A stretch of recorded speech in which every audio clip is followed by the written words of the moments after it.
Muy buenas noches tengan todos ustedes.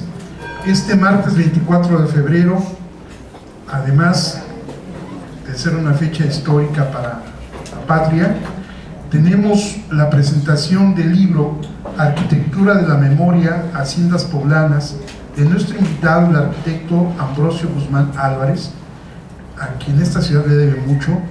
Y para iniciar esta sesión vamos a presentar a quienes integran esta mesa de trabajo.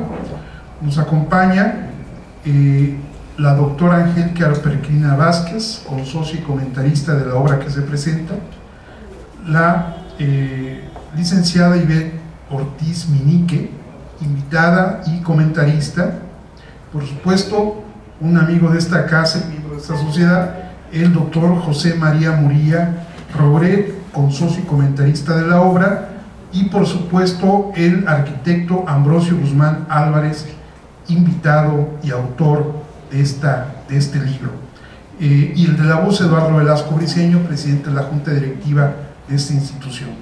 Quiero destacar la presencia, sin duda alguna muy importante, del doctor Joaquín Moreno Villa, expresidente de esta casa, y por supuesto del maestro Julio Alejandro Santillán, expresidente de esta institución.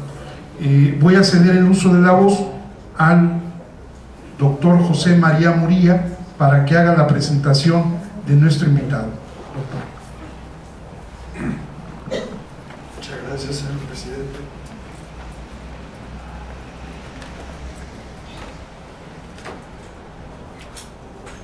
¿Qué es eso? ¿Currículum de Ambrosio? No, van a estar.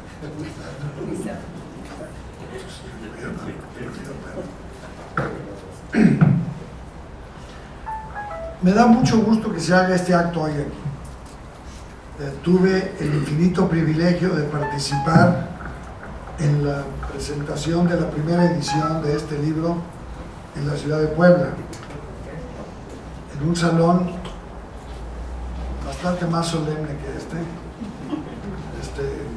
unos 200 años más de antigüedad, una sillería de madera preciosa y mucha gente linda igual que aquí. Y fue tan buena mi presentación que en lo que se desarrollaba el acto, el libro se agotó, y ahora tenemos el gusto de estar frente a la segunda edición. Bueno, supongo que también debe de haber influido que Ambrosio en Puebla lo quieren bien a pesar de ser de allá. ¿Por qué un libro sobre haciendas poblanas en Jalisco? Hay dos razones. Primero, porque es un trabajo fundamental para esta tarea indispensable de cuidar este tipo de inmuebles. Reconozco que el mundo de las haciendas de Puebla, de Tlaxcala y del estado de Hidalgo habla de unos inmuebles de una riqueza extraordinaria. ¿Por qué? Porque los hacendados eran más ricos. Nuestras haciendas son más modestas, pero igualmente tienen una función en la preservación de la identidad, en la forja de una idea de lo que hemos sido. No por ser más modestas son menos importantes, y la verdad es que no les hacemos mucho caso, de manera que a lo mejor la lectura de este libro alienta a hacer algún trabajo parecido al que por supuesto Ambrosio Guzmán estaría dispuesto a colaborar, y en fin, es un tema que está ahí pendiente en la historiografía de jalisciense. Sobra decir que si traigo este libro como un modelo a seguir es porque me parece que es un libro muy bien hecho. Es un libro muy bien hecho porque es un libro hecho con amor y respeto por el material de que trata. Ambrosio anduvo de hacienda en hacienda, algunas de ellas no muy bien comunicadas, algunas incluso con población no muy cordial, con no muy estética. Hay una fotografía, no voy a hablar de la fotografía, pero ya la verán ustedes.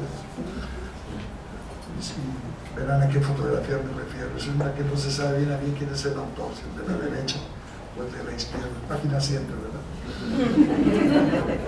No quiero ahondar más en el tema. Ahora, también me parece importante que Ambrosio aparezca en público en Jalisco después de bastantes años de ausencia, no porque no venga, pero viene con otros fines, porque Ambrosio ha sido un personaje muy importante en la preservación del patrimonio monumental de nuestro estado. Hace muchos años sí, pero no por ello deberíamos de perderlo de vista y no olvidar el trabajo que hizo. Entre otras cosas, aunque hay algunos que luego les gusta saludar con sombrero ajeno, y en este caso alguien saludó con el sombrero de Ambrosio, a él se debe el espléndido trabajo que se hizo en los años 70, a mediados de los años 70, para rescatar, restaurar y reanimar lo que ahora se llama Museo Regional de Guadalajara, y yo sigo pensando que algún día debería de volverse a llamar Museo del Estado de Jalisco. Pero en fin, ese es otro problema.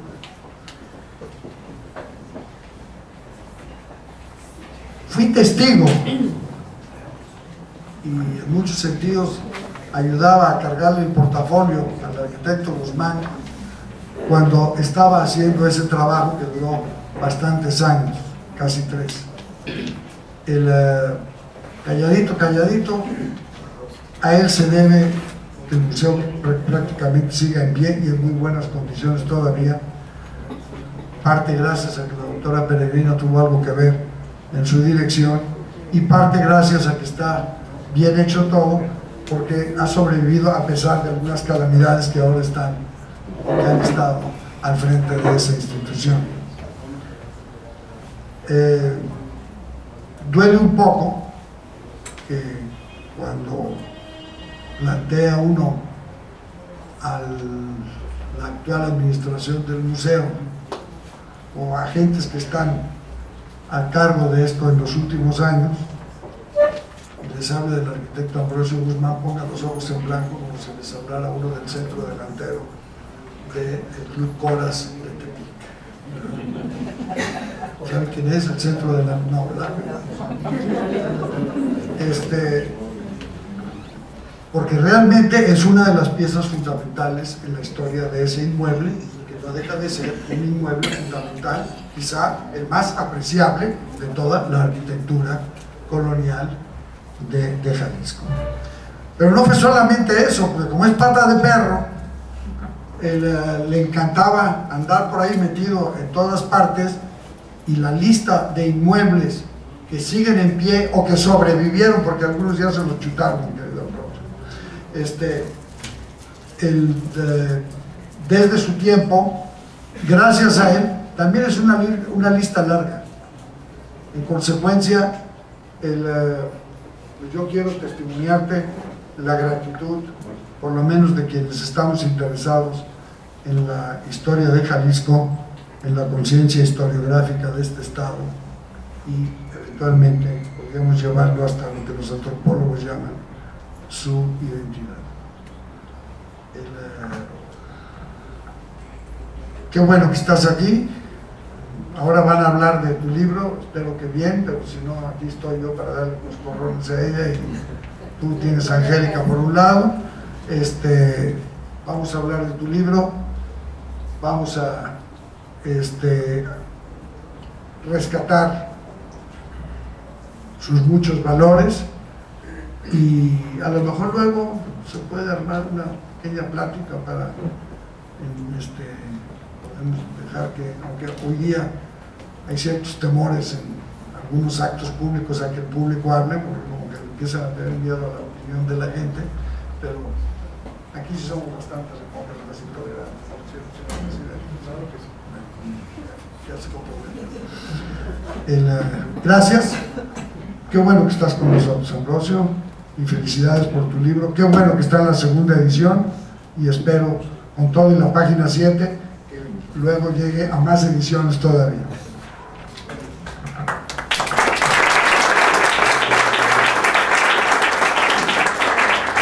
Agradecemos muy cumplidamente al doctor José María Muría sus palabras, y ahora vamos a pedir a la doctora Angélica Peregrina Vázquez, consocia y comentarista, haga sus propios comentarios. Muy buenas noches, perdón por esta voz tan melodiosa, pero aún en estas condiciones, Ambrosio, sabes que no podía faltar.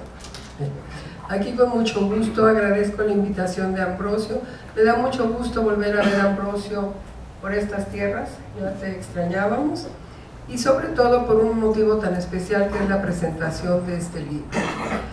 Sin duda resulta muy útil conocer los estudios que se hacen en otras latitudes de nuestro país, lo que ayuda a ampliar nuestro horizonte, ampliar nuestro conocimiento. En pocas palabras, dejar de vernos nada más el ombligo y mirar más allá de las fronteras de nuestra entidad. Es el caso del libro que hoy se presenta, el excelente trabajo que realizó nuestro querido amigo, el arquitecto Ambrosio Guzmán, sobre las haciendas del estado de Puebla. Es una obra que aporta, creo yo, en dos sentidos muy amplios. Por un lado, a favor de la conservación del patrimonio edificado, y por otro, sobre el desarrollo histórico de la unidad productiva por excelencia del periodo virreinal, la hacienda, muy importante en el desarrollo económico de la Nueva España y que en el México independiente alcanzó su culmen en el Porfiriato. Desde el punto de vista de la conservación del patrimonio, resulta ineludible saber lo que hay. Eso es lo primero para ayudar a que no se pierda. Es regla de oro que los inventarios son el primer paso para salvaguardar lo que deseamos que perdure. Pero el estudio de los inmuebles también nos ayuda a conocer y reconstruir la historia de la sociedad que los produjo. Con base en el análisis de estas edificaciones, se puede atisbar sobre los modos de vida de sus moradores, las costumbres y tradiciones que diferencian unas regiones de otras según el uso del espacio, el diseño de la casa grande, la ubicación de trojes, eras, caballerizas, casas del administrador y de los peones, etcétera, etcétera. Revelan los hábitos de la sociedad novohispana y luego mexicana, mayormente rural. La historia de la hacienda se remonta a los tiempos coloniales, por obra y gracia de los conquistadores. La lengua se hizo americana al convertirse en el vehículo que dio cuenta de los descubrimientos, conquistas y asentamientos españoles en el Nuevo Mundo. El lenguaje acompañó y completó el proceso militar de la conquista, pues nombró, denominó y confirió un nuevo significado a la naturaleza, a los hombres y las culturas nativas. El espacio americano perdió sus connotaciones indígenas tan pronto como el conquistador lo comenzó a clasificar con conceptos geográficos y cartográficos propios, aunque la toponimia indígena logró conservarse en miles de lugares, como bien lo muestra esta obra. Sin embargo, los nombres indígenas contaminados por la presencia del conquistador expresaban una nueva relación con el presente. Para muchos pueblos, la nueva relación con ese presente se manifestó con el nombre cristiano antepuesto al indígena. Por ejemplo, Santiago Tlatelolco, San Miguel Huejotzingo, San Andrés Cholula. Un bautizo que constituyó una brusca transformación. Igual ocurrió con la flora y la fauna, lo mismo que el territorio, fueron objeto de un proceso de descubrimiento, descripción y comparación con lo europeo que terminó en una nueva clasificación y nomenclatura que trastocó el orden existente. De tal manera, se introdujeron términos del viejo mundo para identificar al nuevo, proceso que da lugar a la introducción del vocablo hacienda, cuya primera acepción alude a la finca agrícola. Según Martín Alonso y su Enciclopedia del Idioma, su uso en España data del siglo XV, pero en la Edad Media se usaba la palabra facienda. Ahora bien, la segunda acepción del vocablo, en uso de los siglos XVI al presente, alude al conjunto de bienes y riquezas que uno tiene. Aquí en México también hablar de hacienda es terror, ¿verdad?, por el sistema fiscal. Por otro lado, En el siglo XVII, la encomienda vino a menos en gran parte de la Nueva España, gracias a la política de la corona de limitar a 2 generaciones la posibilidad de heredar. Sin embargo, continuó otorgando mercedes de tierra, lo que fomentó la aparición de haciendas cerealeras, ganaderas y azucareras desde principios de esta centuria.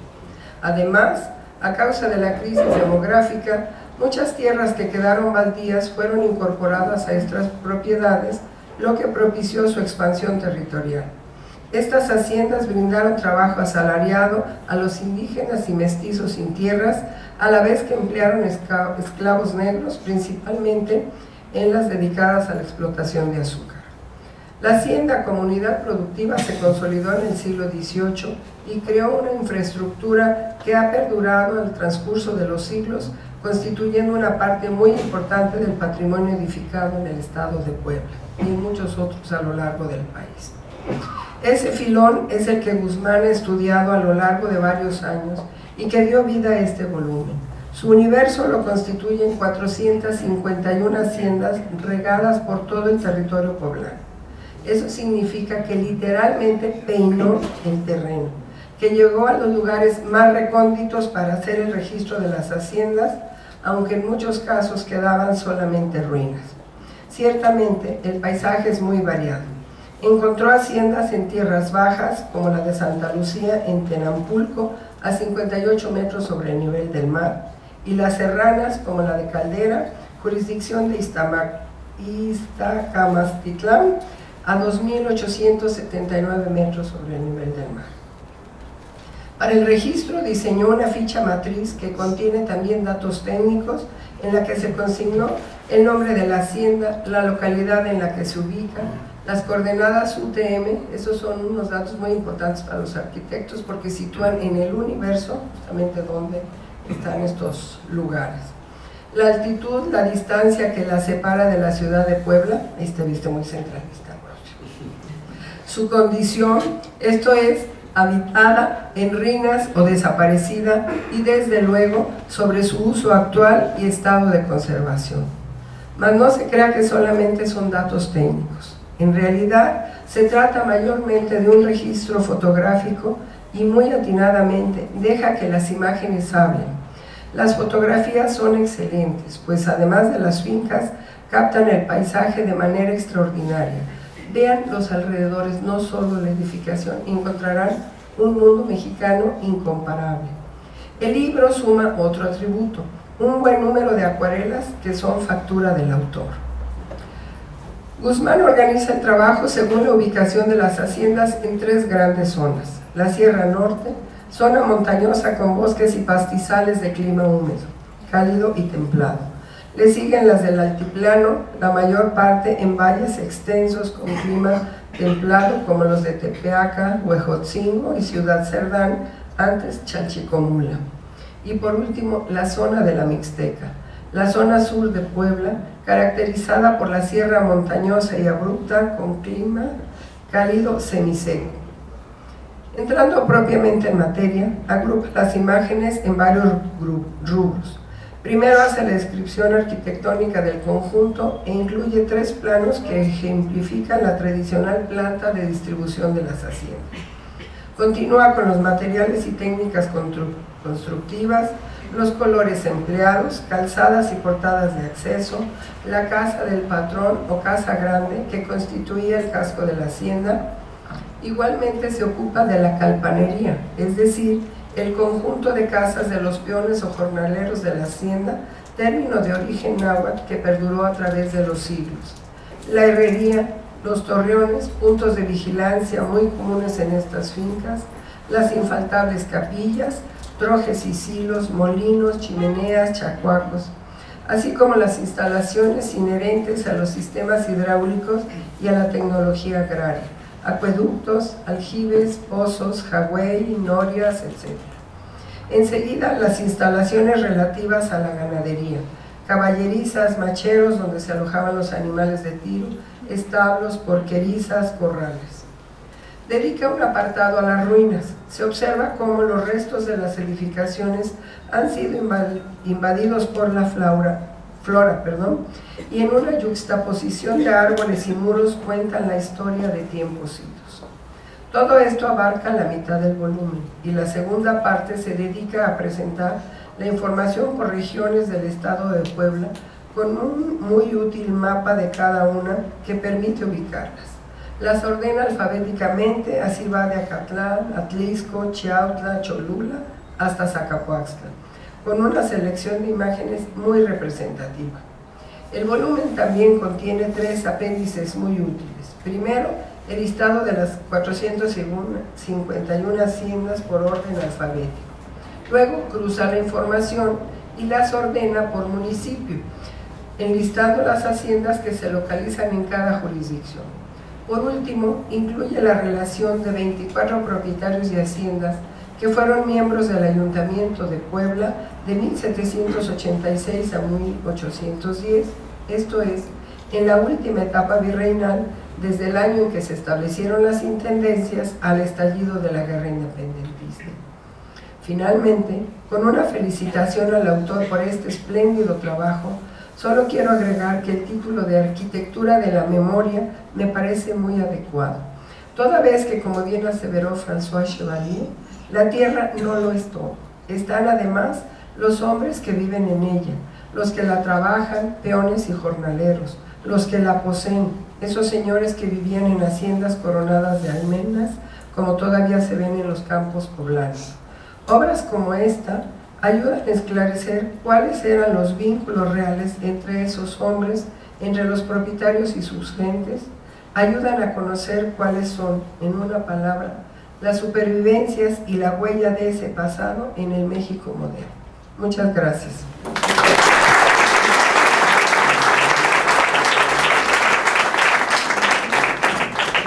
Muchas gracias a la doctora Angélica Peregrina por esta reseña de la obra que se presenta y por este viaje rápido que nos ha hecho, nos ha invitado a hacer al bello estado de Puebla. Quiero destacar la presencia también del licenciado Miguel Claudio Jiménez Vizcarra, expresidente de esta junta directiva. Y ahora quisiera ceder el uso de la voz a la señora Ivette Ortiz Minique para que nos dé sus comentarios. Muchas gracias. Ambrosio, agradezco tu invitación. De igual forma agradezco a la Sociedad de Geografía por permitirme el uso de la palabra. Fui amenazada fuertemente por el arquitecto Ambrosio Guzmán, lo digo en público. Me amenazó que no quería una presentación muy formal, pero veo que mi colega y doctora Angélica Peregrina lo ha hecho de una manera muy formal y muy minuciosa y oficiosa, como suele hacer. De esta manera, yo sí quiero hablar sobre Ambrosio Guzmán. Para mí ha sido un honor contar con su amistad y fue el primero en introducirme dentro del patrimonio cultural edificado. Tuve la dicha de trabajar en el centro regional en la época justamente en que vino la restauración, conservación, preservación del museo entonces bajo la dirección del licenciado José Guadalupe Zuno. El arquitecto Guzmán, que siempre fue muy inquieto, y no me dejarán mentir aquí, tanto el doctor Muriá como la doctora Angélica Peregrina, en una ocasión, estando yo en lo de registros arqueológicos, me dice: venga doña Ibe, porque así me bautizó, no me pregunten por qué, venga doña Ibe, la necesito de ayudante. Como eran lapsos en los cuales no recibíamos una parte de subsidio, teníamos el tiempo para asistir, entonces yo me dedicaba a ir con Otto Schondube y con el ingeniero Solórzano para auxiliarlos en algunas actividades. Yo era pasante de la carrera en historia.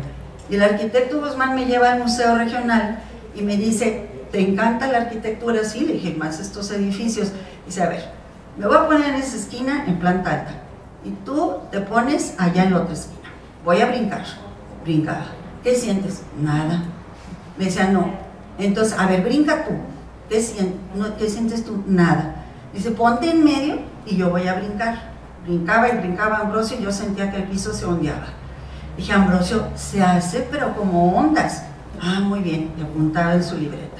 Dice: ahora párate en aquel lugar. Me paré en el otro lugar y me dice: ¿qué sentiste? Un golpe en seco. Ah, muy bien. Dije: muy bien, ¿qué? Viga fracturada cabezales rotos.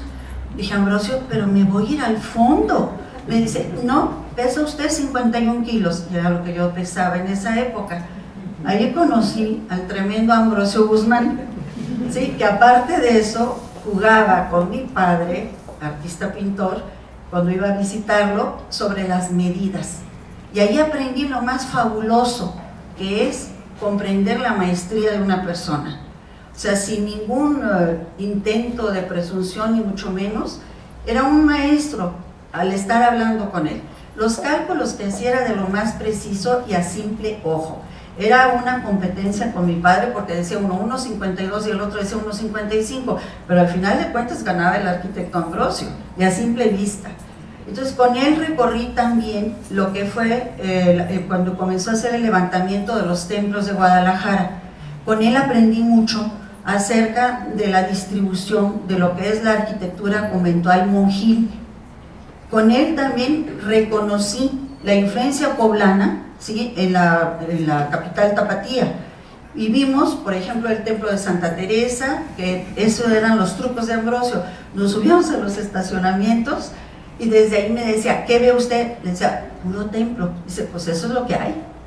Me dice, pero usted no los ve cuando va por la calle. Claro que no, le digo, pues lo que me permitía la vialidad ver. Entonces yo sí quiero especificar claramente que esto no terminó ahí.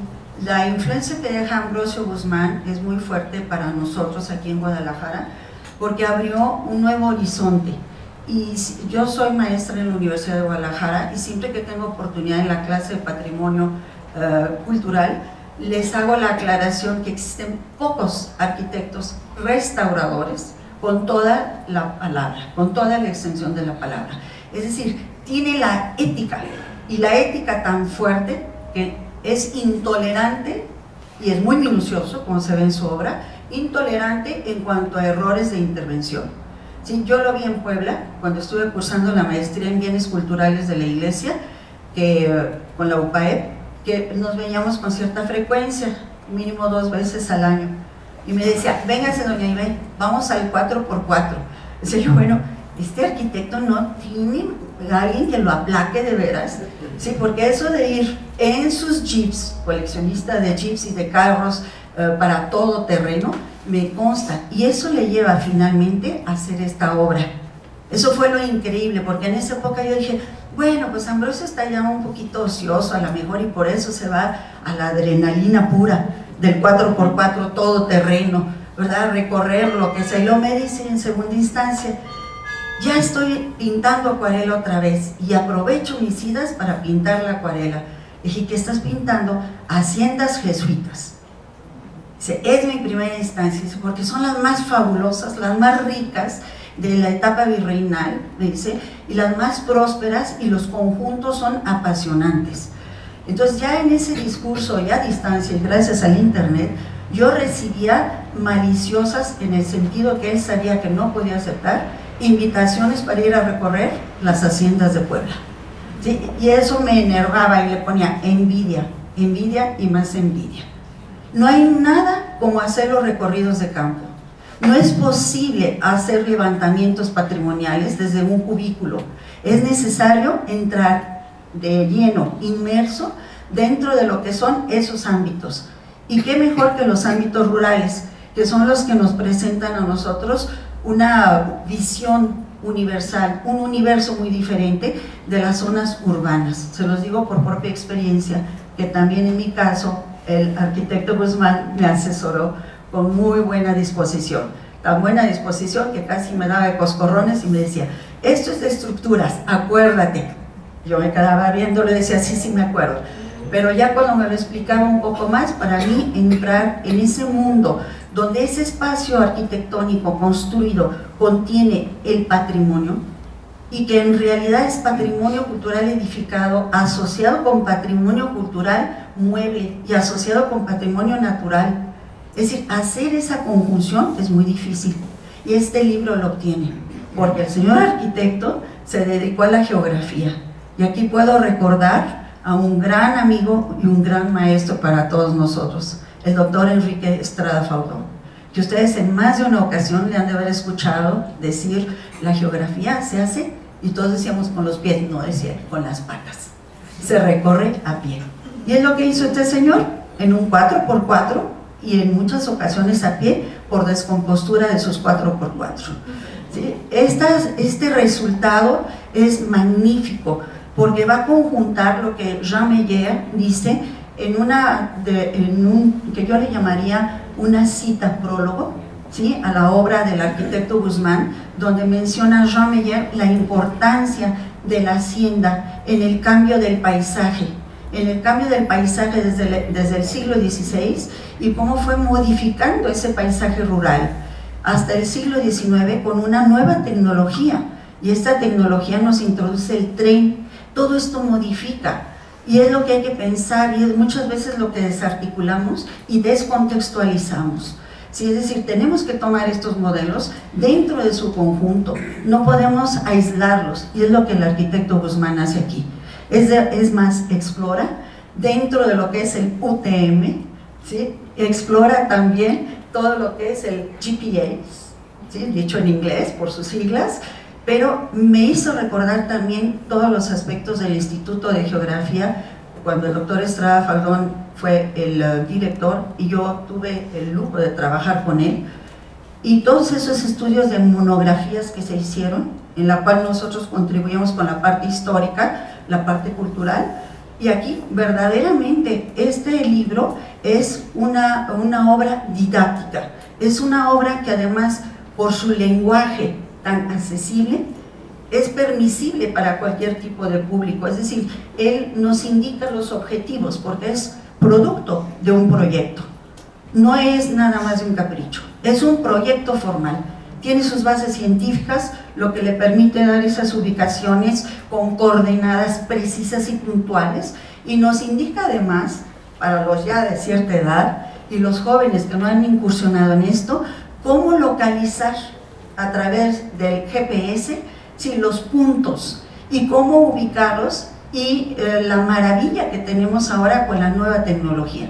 Entonces yo, Ambrosio, quiero felicitarte porque has sabido conjuntar algo que para ciertas generaciones ya es un poco más difícil, ¿sí?, de lo que es la nueva tecnología, los medios ya de la informática, y que lo supo combinar sin perder esa esencia también de lo que es la información gráfica, la información ilustrativa. Es una delicia ver esas láminas con esas fotografías que modestamente, dice el arquitecto Guzmán, no las escogí por una razón estética.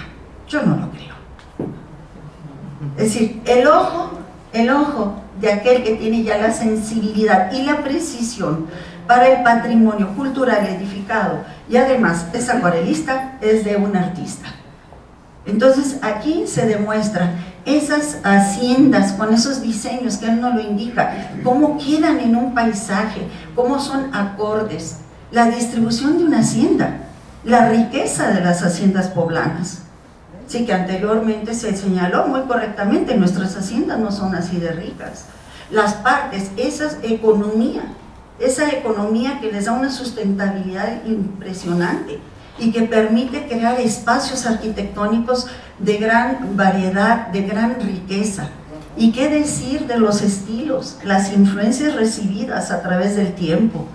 Y ese siglo decimonónico que describe del Porfiriato, porque es lo que corresponde a las haciendas que tenemos en este libro, y donde él señala claramente cómo la arquitectura se ve beneficiada, primero, porque la introducción del sistema de la hacienda, el siglo XVI, pero ahora hablamos de un siglo decimonónico, finales, del Porfiriato, con una industria, con una tecnología que modifica y que nos es más, digamos, más cercano en el tiempo, aunque las haciendas virreinales no dejan de tener lo propio, pero nos invitan más a la interpretación, mientras que aquí tenemos más documentación sobre esos espacios.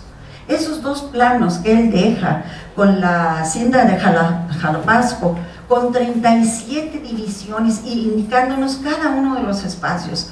Igual el patio, los patios, el papel que juegan los patios, el patio y la capilla, cómo se efectúan las actividades sociales en esos patios, cómo se efectúan actividades religiosas. Todo eso me remota también al cine de oro nacional, cuando se ven las películas de los hacendados y se ve cómo invitan a los peones a la fiesta patronal.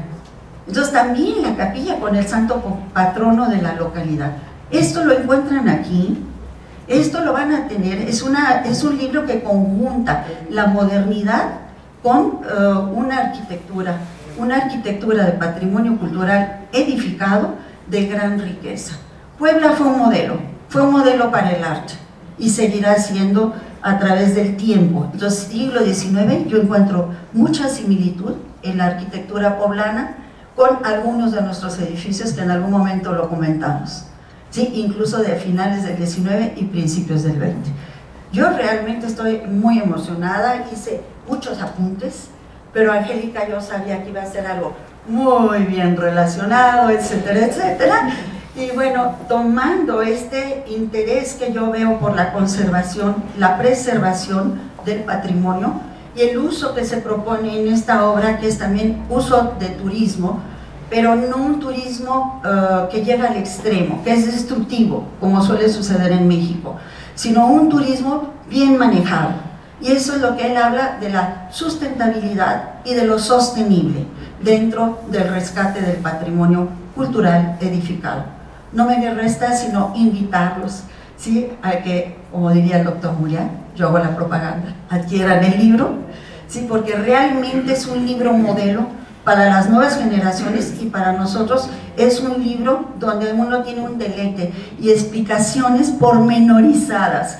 Lo único que sí lo objeto son los términos poblanos, ¿sí?, que ya no es náhuatl tal cual, sino que ya es corrupto, ¿sí? Entonces, eso sí, hasta para eso se prestan los vocablos muy regionales, muy locales que encontramos manejados aquí, aún en los espacios arquitectónicos.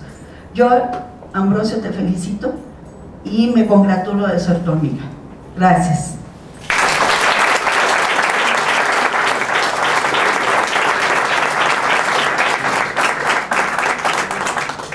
Muchas gracias, maestra Ivette Ortiz Minero, por sus palabras. Y ahora, pues, esperaremos al propio arquitecto Ambrosio Guzmán Álvarez, autor de esta bellísima, enriquecedora e histórica obra, que haga uso de la voz. Arquitecto, por favor. Gracias, buenas noches para todos. Bien, le agradezco de antemano la invitación a la Sociedad Benemérita de Geografía y Estadística de Jalisco y a los amigos que se me ocurrió invitarlos, pero ya me echaron demasiadas porras, no les crean mucho, no, les agradezco muchísimo todo lo que han dicho, pero bueno, bien, finalmente el trabajo que hice sobre las haciendas sí parte un poco de lo que me han dicho, que he sido bajo en la esencia, siempre he estado moviendo, ya sea en bicicleta de montaña, en los jeeps, en las motos de campo, en fin. Entonces, bueno, la acuarela ha sido otra pasión para mí, que, bueno, como arquitecto me empezaron a enseñar la técnica, aunque pues era más bien como para enseñar y engañar a los clientes de que iba a quedar muy bonita su casa, pero bueno, a mí me daba más por otro sentido, ¿verdad? Entonces, con mucha frecuencia salía al campo, las haciendas tienen un encanto, a veces la luz, las sombras están, y los elementos arquitectónicos invitan a uno a ponerse a dibujar y a hacer algo por ahí. Así empecé yendo a las haciendas, todavía sin ningún proyecto de terminar finalmente con el libro, sino que me llevaba esa pasión de ir al campo a pintar, a dibujar y ya. Después, con la situación de ir en las bicicletas de montaña o de los jeeps o de las motos, descubrí que el GPS nos podía llevar la ruta sin perdernos, ¿verdad? Es prácticamente el GPS es como este cuento de quién era, de Pinocho, el que iba soltando un garcito que dejaba migajitas, ¿verdad?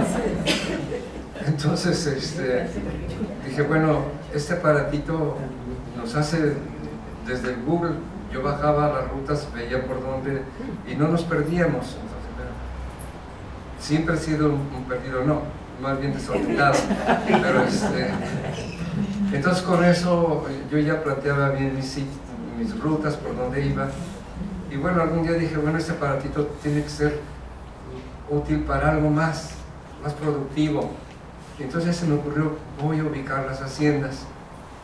Entonces ya, de una forma ya académica, me metí como proyecto al Instituto de Ciencias Sociales y Humanidades de la Universidad Autónoma de Puebla, donde sigo trabajando. Me lo aprobaron y entonces, bueno, los fines de semana nada más iba porque, bueno, me aprobaron sí hacer proyecto, pero de recursos, pues no crean que me daban todo, ¿no? Pero bueno, para mí era una salida de fines de semana muy agradable porque me iba y me despedía de la ciudad y descansaba muchísimo. Entonces ya con el GPS las podía ir ubicando con mucha precisión. Bueno, primero les digo, me metí a archivos, a notarías, a buscar todos los nombres de ellas. Hay una confusión ahí muy al principio porque lo que mencionaba la doctora de la hacienda, había una confusión porque, bueno, nada más era una propiedad rural, pero no sabíamos si era verdaderamente una hacienda o un rancho. Hay una cosa simpática ahí porque, miren, no depende de la cantidad de área que tenga la hacienda o el rancho, eso es independiente, sino más bien en algunas épocas muchos hacendados declaraban que tenían un rancho para pagar menos impuestos, ¿sí? O un ranchero que tenía un ranchito por ahí para darse presencia social declaraba que tenía una hacienda, ¿sí? Entonces, bueno, después de todo ese recorrido que ya hice, creo que arquitectónicamente sí puedo definir la diferencia entre un rancho y una hacienda. Miren, la hacienda va a tener las características que ya señaló la doctora. Normalmente va a estar cercada la propiedad, hay una barda que las está cercando, hay unos ingresos hacia ella que a veces son unas calzadas bellísimas, muy arboladas, y donde llega uno a un pórtico, donde había un control, ¿verdad?, de quién entra o quién sale. Después ya viene lo que es el desarrollo arquitectónico de lo que es la hacienda, y ahí la casa del patrón es el eje fundamental del diseño. Sobre la casa del patrón va a girar todos los elementos que la van a conformar. Bueno, porque van a estar muy cerca a los almacenes, las trojes donde guardaban todos los alimentos, la producción más bien, y entonces acuérdense que dice que a ojo del amo engorda el caballo, ¿verdad? Entonces había muy buen control.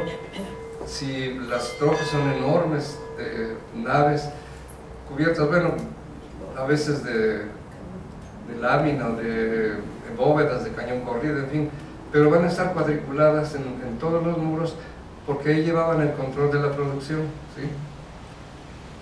Al lado va a estar la capilla, que es otro elemento indispensable porque era el aliado más cercano que tenía el hacendado, pues para la educación y la formación ideológica de los peones, ¿sí? Sí, la obediencia, todo lo que conlleva esto, ¿verdad?, que es muy complejo, pero bueno, la iglesia, la capilla van a estar muy presentes y son a veces enormes construcciones, sobre todo las haciendas de los jesuitas que mencionaba Ivette.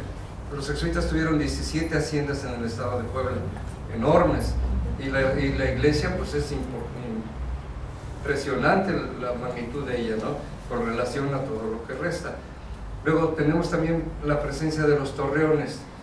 Los torreones vienen desde la época medieval, ¿sí?, de los árabes, pasan a España y nos llegan aquí los torreones. Servía pues para la vigilancia por si venían malosos de fuera, para que el patrón se subiera y viera cómo están sus producciones, sus campos, sus sembradíos.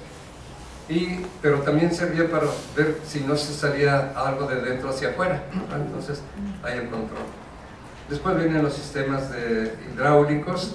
Tenemos unas cosas bellísimas, hay pozos, norias, jagüeyes, acueductos. Todavía conservamos muchos acueductos muy grandes y muy hermosos, ¿no?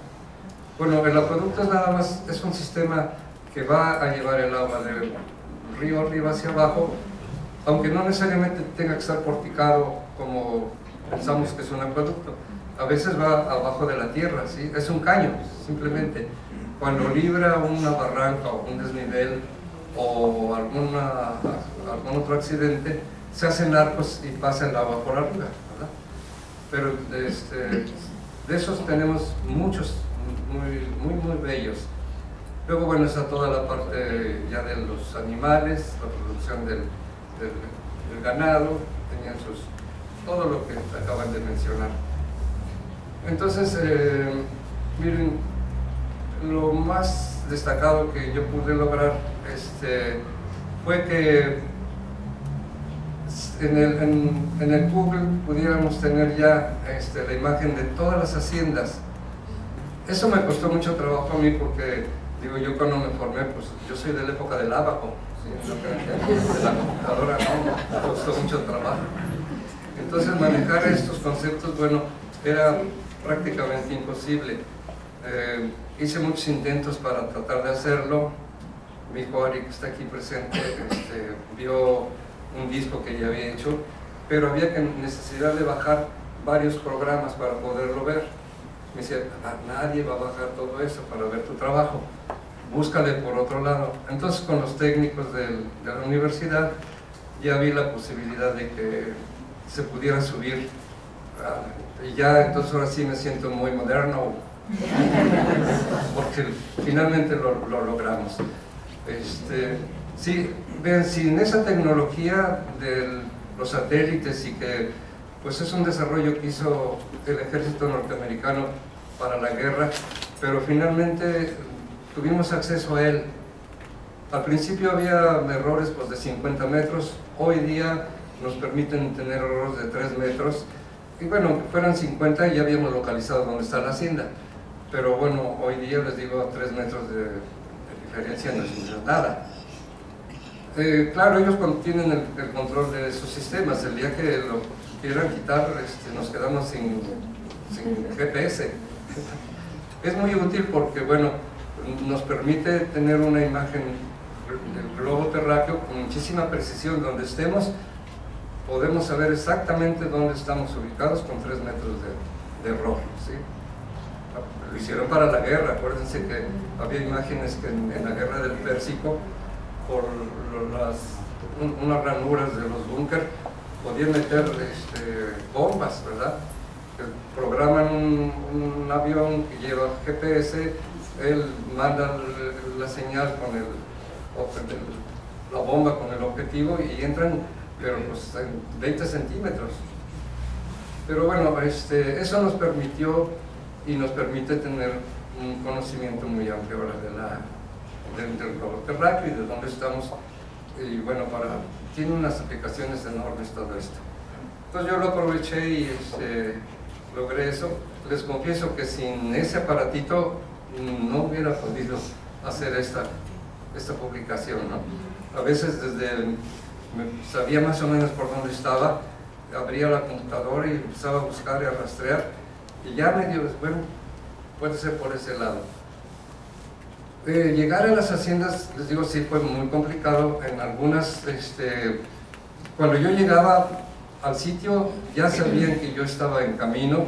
No sé por qué, porque a lo mejor hacía polvo el jeep, porque ladraban los perros por ahí, pero la gente ya sabía que yo iba a llegar, ¿sí? Y siempre había un rechazo, porque bueno, si iba yo de parte del gobierno, les iba yo a subir impuestos, o les íbamos a quitar la tierra, o iba a ver que me robaba. En fin, siempre hubo un rechazo, ¿sí? No fue fácil. A veces, bueno, me acercaba y les pedía permiso, y decían, no, pues no se puede, no es el patrón. Perdón, no, me emociono ya de que no estaba el patrón. Entonces, me decía, bueno, ¿me puedo quedar aquí a pintar un ratito, a dibujar? Sí. Entonces ya siempre llevaba yo mis cosas de dibujo y de pintura, porque eso me abrió muchas puertas. Entonces me ponía a pintar y echar agua por ahí, y ya al rato venían y me decían, ¿qué está haciendo? Bueno, pues mire, ¡ay, qué bonito! ¿Y para qué lo hace? Bueno, pues para sobrevivir.